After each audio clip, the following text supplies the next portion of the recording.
U današnjoj temi ću vam preporučiti čaj koji će vam praktično u izuzetno kratkom vremenskom periodu zaustaviti glavobolje u vašemu tijelu. Molim vas, ovo jako dobro zapamtite.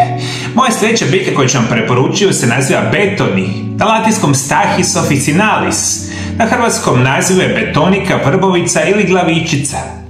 Betonika je stoljećima poznata biljka za ublažavanje tenzijskih glavobolja, migrena i nervne napetosti.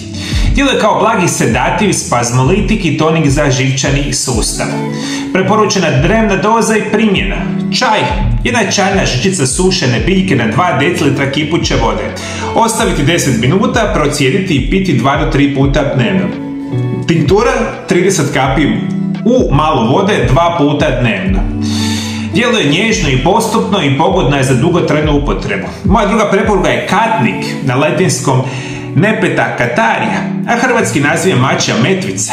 Mačja metvica je blagi sedativ i opušta biljka koja koristi za glavobolje povezane sa stresom, nesanicom i živčanom napetošću. Ima blagi analgetski učinak.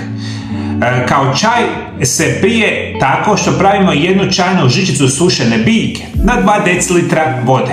Ostaviti 10 minuta, piti navečer prije spavanja ili kod početka glavobolja. Inhalacija, nekoliko listova u toplu vodu za parenje lica. Evo vam jedan recept za umirujući čaj protiv glavobolja. Jedna čajna žličica mačje metvice, jedna čajna žličica kamilice, pola čajne žličice lavande. Preliti sa 2,5 dl vruće vode, ostaviti 10 minuta i procijediti. Piti toplo, polako, uz odmor na mirnom prostoru. Još jedna preporuka će biti naravno lavanda. Lavanda je jedna od najisprestranijih biljaka u aromaterapiji i fitoterapiji. Kod glavobolja djeluje opuštajuće, protuupalno i analgetski. Smanjuje tjeskobu, stres, napetost, pomaže kod migrene i sinuskih glavobolja. Poboljšava san i raspoloženje. Preporučena doza i primjena. Čaj, poja čajne žličice sušenih cvjetova na 2 dl vode, piti 1 do 2 puta dnevno. Aromaterapija, nekoliko kapi eteričnog ulja lavande u difuzor. Ulje za masažu.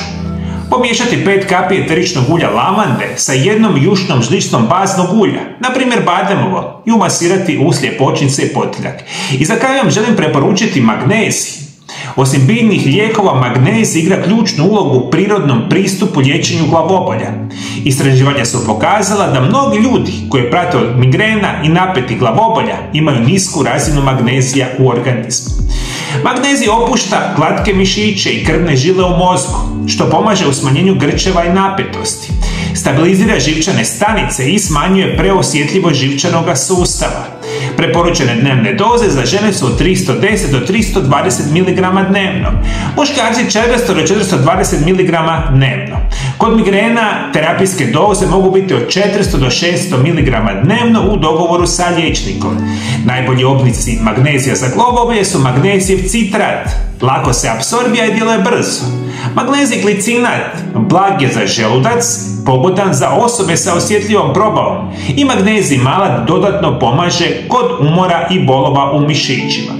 Glavobolje, iako često, ne mora biti uvijek zahtijevati lijekove. Priroda nudi niz biljaka koje, ako se pravilno koriste, mogu učinkovito ublažiti glavobolje, opuštati mišiće i smanjiti napetosti. Ovo su moje preporuke danas, moji dragi gledatelji. Da kupujete čajeve, kupujte organski proizvedene čajeve, recimo u dućanima zdrave hrane. Glavobolje na potpuno prirodan način, bez upotrebe lijekova koji imaju veliki broj štetnih posljedica.